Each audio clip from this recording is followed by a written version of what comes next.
I'm Micheline from Americana Long Arm Quilting. We do custom quilting and long arming, and you can find a link to our website in the description below. I picked up the cutest little set of antique quilt blocks from the Paducah Quilt Show last week. They are so cute. These are all hand pieced. You can see they're stained. They're very old, but I'm going to give them new life. So they're all kind of different sizes. There's a lot of them. See how uneven he is? And the sides here are uneven. Let me see. Can you see that? See how uneven they are? Let me see if I can find another one. There are some that look like that. You see how he's kind of scrunched up right there? So they need to be, and they're fraying, so they need to be squared up. So I took this handy dandy ruler. Let's see. You can see there's a definite square in the middle. And what I've done is I've taken and I've lined that square up to the, there we go, to the, sorry for the glare, to the little square that's in the middle, and I'm trimming them down to 6 inches. Once I get them all trimmed down to 6 inches, we'll put them up on the design wall, see if we can't find a nice placement for them, decide if we're going to put a sashing on it, and go to town making these into a little quilt. They need washing, and I guess there's 2 schools of thought on that. Number one, I could carefully hand wash them now and then put them into a quilt, but I just feel like they're awfully delicate for that. I think they've got a lot of life left in them, but I think what I'm going to do is I'm going to put them into a quilt, long arm it, stabilize them, and then put them through a delicate cycle in the machine. Maybe that's the wrong way to do it. You tell me, how do you think I should do it? Leave it in the comments below. All right, let me get to cutting these.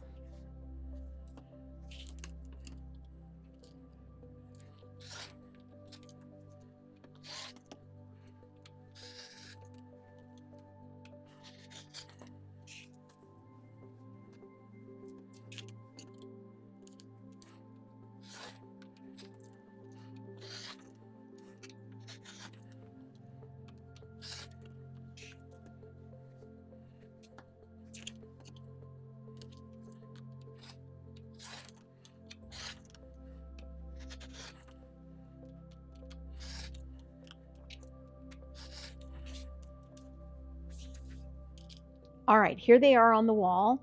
I did press them really well and spray starch them before I started cutting them and before I decided what size to cut them. So I've cut them all down to 6 inches and put them up on the wall. Then I went to previewing borders or sashing using my string bucket. These are all string scraps, various sizes. The other day, I took the time, a whole weekend, I took the time to organize my scraps. I put them in potato chips, I put them in charm squares, mini charms, and strings. Those are the sizes that I use. So those are the sizes I put my scraps in. And anything that didn't fit into that, got rid of it. So I just looked through my strings to preview some things. I previewed a blue, black grays, and I previewed a couple of greens. This one and this one. And by far I like the greens best, but those two, that one's too bright, that one's too dull. They're going to go back in the strings box. But what using the strings box did for me is make me realize I do want to use green. So I went to my box of green fabrics and I found this cutie. Now, let me bring him up close to you so you can see what a cute little retro fabric that is. Won't that go good with this? So I'm definitely going to use that as a border. Now we need to make a decision. Do I want to put sashing in it? So let's do that. Let's preview if we want to put some sashing in it. Okay. And whoopsies. There we go. I hope you guys can see that. Did you see that one fall? Okay, well, I think that looks adorable. Give me 1 second here. There we go. Now you can see that. I think it needs sashing. Okay, so I know I cut these to 6 inches, so now I need to go and make 1, 2, 3, 4, 5 pieces of sashing per row. Get those all attached. Get a measurement, and then cut 1, 2, 3, 4 pieces of long sashing and get those all put together that way. Let me get to work doing that. All right, so I've got it all put together. It only took me a couple of hours. That's all it took. And it was a lot of fun. Just some easy, mindless sewing to do on a day when I'm trying to get back into sewing. I didn't want to get full into a project, so this little one was just perfect. Okay, I have this 1 square left over, and I don't want to leave it out. I want to put it someplace, so I'm going to put it on the back. Now, I don't have enough of the green that I bordered it and sashed it with. I've got enough left over for the binding, but nothing for the back. So I went to my fabrics and I found this one. And I think that's going to be really pretty on the back. Now, because this is so small, if I just cut a piece of this, I won't have to piece it unless I put this in it. So I'm going to cheat a little bit. What I'm going to do is I'm going to applique this little piece, which goes so beautifully with that piece of fabric. I'm going to applique him right in the middle using some of this. Won't that be cute? Let me show you how I'm going to do that, okay? Okay. So I went ahead and sewed on these 2 ends and trimmed them off. And then I was like, okay, when do I want to turn this to make it easier? And I think I want to turn the sides prior to putting the top and the bottom on. And I just want a tiny little bit of this to show. So I could have cut the little pieces that I had smaller, but I figure I'm just going to go ahead and top stitch that in place, and then I'll trim off the back. It won't be any big deal. So let's do that real quick. Let's see here. I'm going to lengthen my stitch just a little bit and just go stitch that right in the ditch.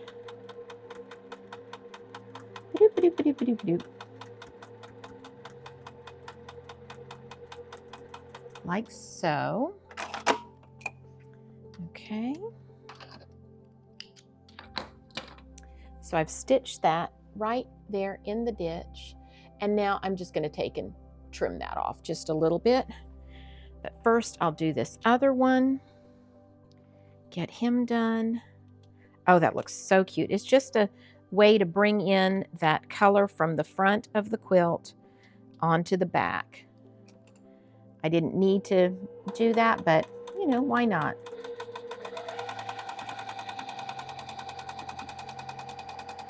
Okay, let's give that a little press, and we'll, like I said, we'll trim that excess off the back. Okay, where are my other scissors? Oh, there they are. Didn't have to watch me hunt for them this time. I knew right where they were. Oopsies. There we go. There. That's trimmed off that side. And since this is going to be appliqued, you're never going to see this part of it, right? We're just reducing bulk, so when we have it on the long arm, there's not a big lump right there. Okay, there we go.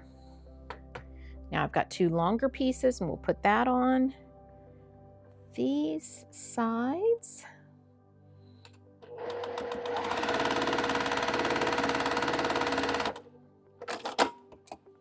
Spin that around and put it on this side.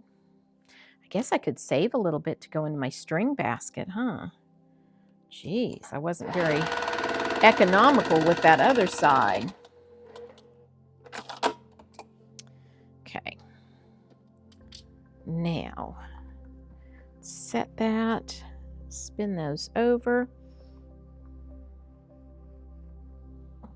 All right, now I'm just going to kind of whack a piece off of this, like so, because I need a little bit to spin around to turn so you don't see the end of the other one, right?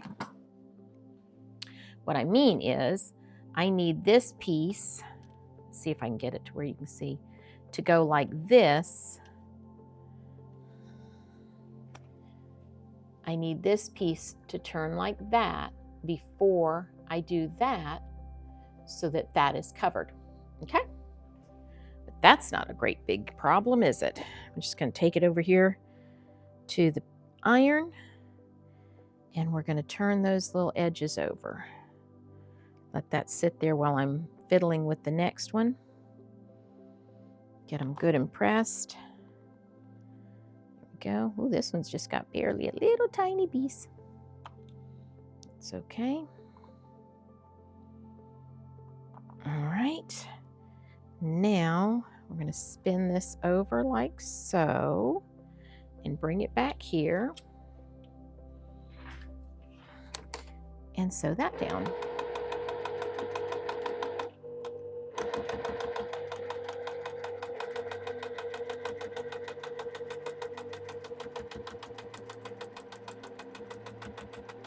Okay. Now let's do this other side like that.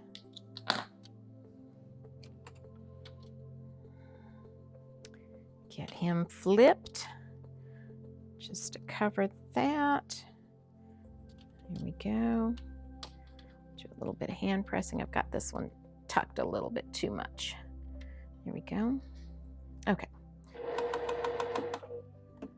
Lift that up so it can get under there a little bit.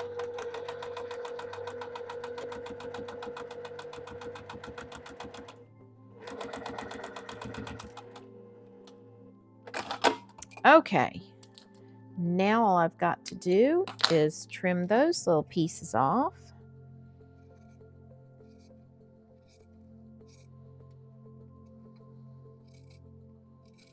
There we go, there's one. And let's do this other one.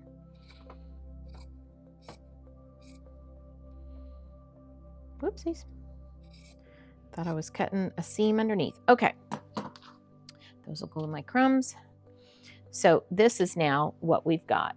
Isn't that cute? All right, now I'm going to get the backing, and I have pressed a line like this in the center. So I folded it up and pressed a line, folded it the other way, pressed a line in the center. That way I'll be able to put this exactly in the center. Let me go get that. Okay, here's my big piece of fabric, and you see that those two lines pressed in that center part? Okay, so now we're going to put this in there. Sit down and get situated.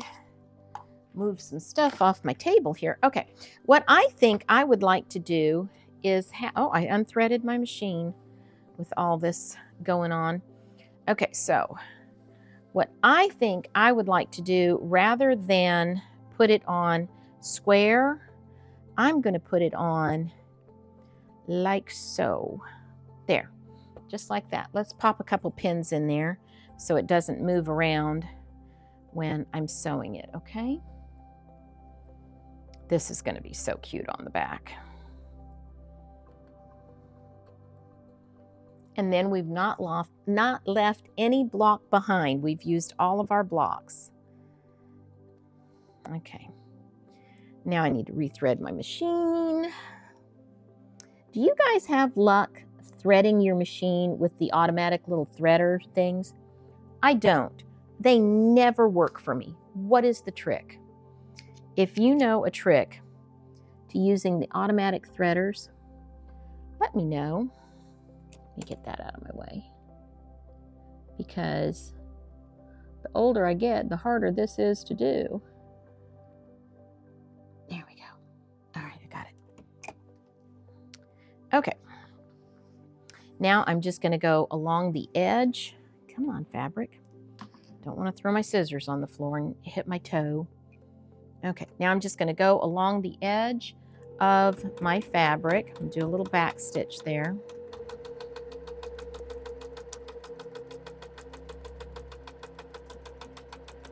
Come right up here to this end, stop, lift my presser foot and pivot.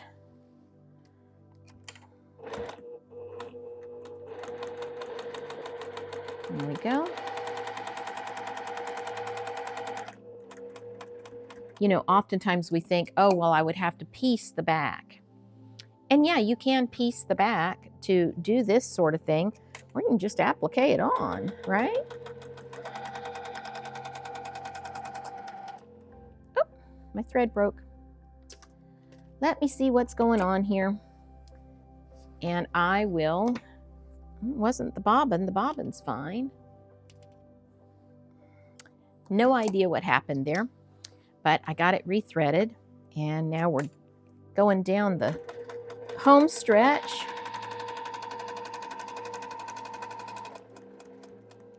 Give that a little bit of a back tack and cut our thread. Okay, that is so cute. Let me trim my extra threads off here. Got a couple here. Okay. I tell you what, I have vowed that all the fabric I bought at Paducah, I'm going to use. I'm not going to just let it sit and look pretty in a box. I'm going to use it. So this was the first in a line of things that I'm going to be doing from what I bought from Paducah. Now, isn't that going to make the back look special? I am loving that. Let's get it put on Eleanor and get it long-armed.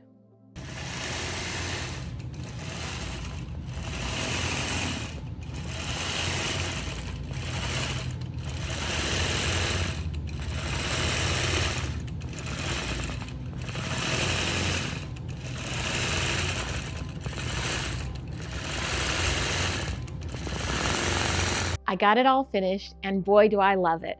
I think it turned out so beautifully. It is 34 by 40, so, you know, it's either going to be a wall hanging or a crib quilt, something along those lines. I have to say, if you get an opportunity to rescue some vintage blocks like I did, do it. It was so rewarding to bring them back to life. It just made me feel really good, and I could just feel the person's love that had hand stitched them as I was working with them, and I could just feel her going, yay, they're finally getting used. And I left no block unused. Let me show you the back of the quilt, and I'll try and get you a close-up of the quilting too.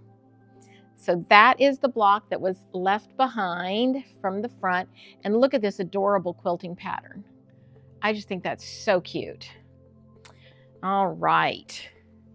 Let me see if I can put it back up here, remotely straight. I sure do love this design wall. It's so helpful. Well, now I need to take it inside and put it in the washing machine on delicate, and I will insert some pictures to show you how it turned out. I have the feeling it's going to be really good. So if you liked the video today, please like, share, and subscribe. Do all the things to make the algorithm sing. And until next time, stay quilting. Bye.